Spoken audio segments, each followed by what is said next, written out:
The shortage of vaccine doses against coronavirus is a serious issue and not an utsav, Congress leader Rahul Gandhi said today, slamming Prime Minister Narendra Modi's call to observe a Tika Utsav or vaccine festival between April 11th and 14th to inoculate the maximum number of eligible beneficiaries across states. 11 अप्रैल ज्योतिबा फुले जी की जन्म जयंती है और 14 अप्रैल बाबा साहब आम्बेडकर जी की जन्म जयंती है। क्या हम 11 अप्रैल से 14 अप्रैल पूरे अपने राज्य में टीका उत्सव मना सकते हैं? एक पूरा वातावरण क्रिएट कर सकते हैं टीका उत्सव का।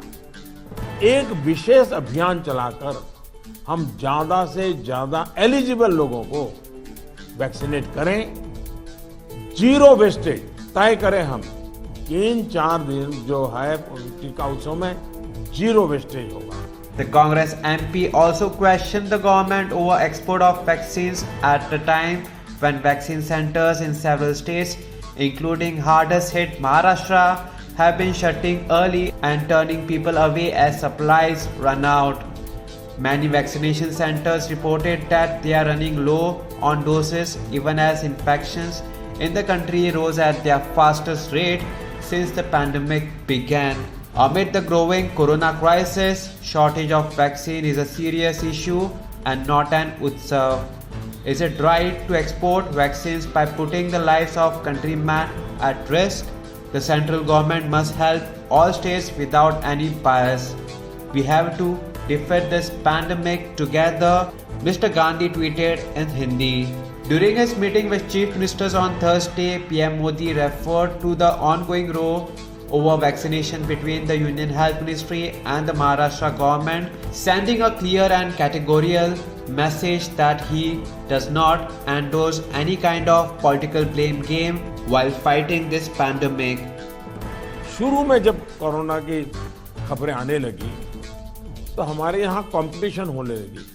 वो राज्य तो निकम्मा है, वहाँ बहुत बढ़ गया, फलाना राज्य बहुत अच्छा कर रहा है, राज्यों की आलोचना करना बड़ा फैशन हो गई थी।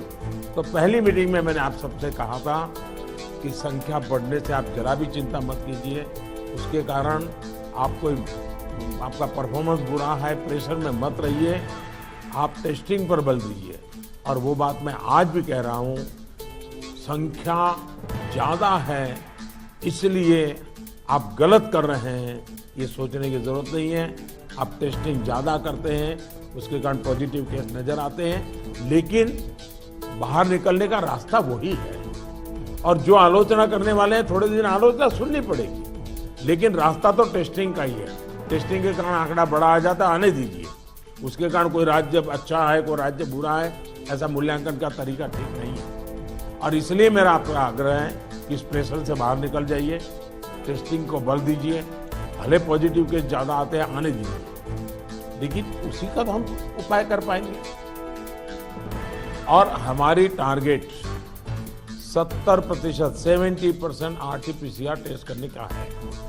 कुछ जगह से मेरे पास खबर आई है, मैंने वेरीफाई नहीं किया है, कि कुछ लोग जो RT-PCR टेस्ट कर रहे हैं उसमें जो सैंपल लेते हैं उसमें बहुत लेथार्जिक है, ऐसे ही मुंह के आगे ही से सैंपल ले लेते हैं। ऐसा है, बहुत गहरे जाकर के सैंपल लिए बिना रियल रिजल्ट मिलता ही नहीं है। अगर आपने ऊपर से ले लिया मुंह में थोड़ा सा डाल करके, तो जो रिजल्ट आएगा वो तो नेगेटिव ही आने वाला है। और इसलिए जब तक सुई को अंदर डाल करके सैंपल नहीं लेते हैं, जिन राज्यों में ये हो रहा है इसको रोकने के लिए कोशिश कीजिए। भले पॉजिटिव केस बढ़े, चिंता मत कीजिए, लेकिन पॉजिटिव केस होगा तो ट्रीटमेंट होगा, लेकिन वो नहीं होगा तो वो घर में फैलाता रहेगा, पूरे परिवार को, पूरे मोहल्ले को, पूरे टेनामेंट को, सबको लपेट लेगा। हमने पिछली मीटिंग में भी इस पर चर्चा की थी कि RT-PCR टेस्ट बढ़ाने की जरूरत है। और फिर मैं कहता हूं कि प्रॉपर सैंपलिंग और प्रॉपर होना चाहिए। आपने देखा होगा कुछ लैब सबको निगेटिव दे रही है, कुछ लैब सबको पॉजिटिव दे रही है, तो ये तो अच्छी चित्र नहीं है। तो कहीं कुछ कमी है और ये गवर्नेंस के माध्यम से हमने चेक करना होगा। कुछ राज्यों को इसके लिए इंफ्रास्ट्रक्चर बढ़ाने की जरूरत होगी, लेकिन इसे जितनी तेजी से करेंगे उतना ही मददगार होगा। लैब्स में शिफ्ट बनाने की जरूरत करनी है, तो मैं समझता हूं इसे भी किया जाना चाहिए।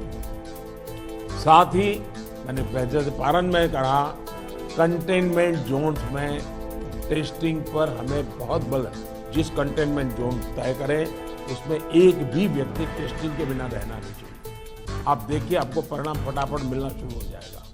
साथियों, जहां तक ट्रैकिंग का प्रश्न है, प्रशासनिक स्तर पर हर इन्फेक्शन के हर कॉन्टैक्ट को ट्रैक करना, ट्रेस करना और कंटेन करना, इनमें बहुत तेजी की जरूरत है।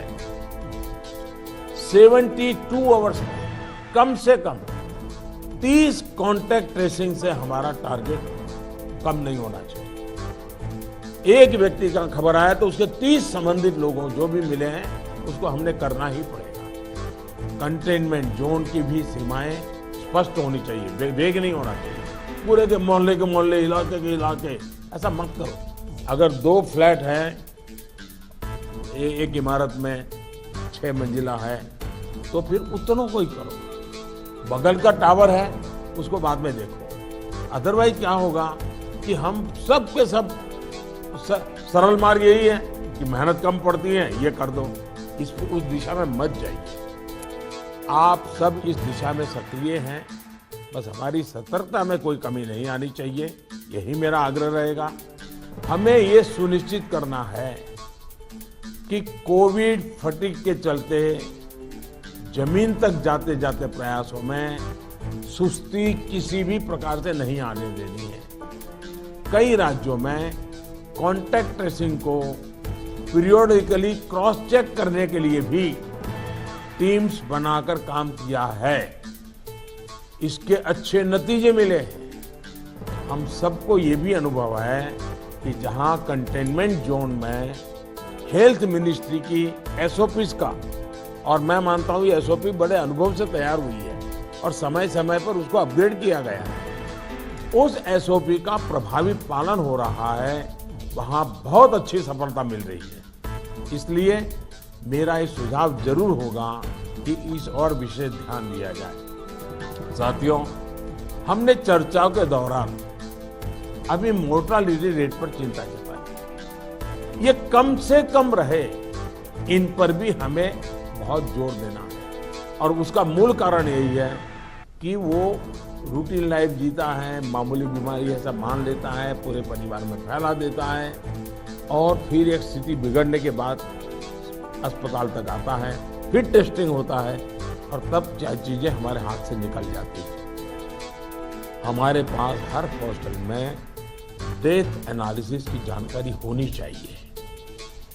किस स्टेज में बीमारी का पता चला, कब एडमिशन हुआ, मरीज को कौन कौन सी बीमारियां थी, मृत्यु के पीछे अन्य क्या फैक्टर्स रहे। ये डाटा जितना कॉम्प्रिहेंसिव होगा, हमें उतने ही जीवन बचाने में बहुत आसानी होगी। साथियों, मैं आपकी भी जानकारी में है कि एम्स दिल्ली हर मंगलवार और शुक्रवार को इस विषय पर वेबिनार आयोजित करते हैं और देश भर के डॉक्टर्स उनसे जुड़ते हैं। ये लगातार होते रहना चाहिए। सभी राज्यों के अस्पताल इनसे जुड़ते रहें। जो नेशनल क्लिनिकल मैनेजमेंट प्रोटोकॉल चल रहा है, उनकी जानकारी सबको रहे, ये भी जरूरी है। और ये लगातार कम्युनिकेशन की व्यवस्था है। जो मेडिकल फैकल्टी के लोग हैं, उनको उन्हीं की भाषा में उन्हीं को लोग समझाएं, इसका प्रबंध है, इसका लाभ लेना चाहिए। इसी तरह एम्बुलेंसेस, वेंटिलेटर्स और ऑक्सीजन अवेलेबिलिटी की भी लगातार समीक्षा आवश्यक है। अभी तक जब पिछली बार हम पीक में थे, आज भी देश में उतना ऑक्सीजन का उपयोग नहीं हो रहा है और इसलिए एक बार एनालिसिस कर ले हम चीजों का, रिपोर्ट को जरा वेरीफाई कर ले हम। साथियों, एक दिन में हम 40 लाख वैक्सीनेशन के आंकड़े को भी पार कर चुके हैं। वैक्सीनेशन पर कई महत्वपूर्ण बिंदु इस चर्चा में हमारे सामने आए हैं। देखिए, वैक्सीनेशन में भी आपके अधिकारियों को लगाइए, दुनिया भर के समृद्ध से समृद्ध देश जिसके पास सब सुविधाएं उपलब्ध है, उन्होंने भी वैक्सीनेशन के लिए जो क्राइटेरिया तय किए हैं, भारत उनसे अलग नहीं है। Subscribe to Goa First News and Entertainment channel and click on the bell icon and never miss any update.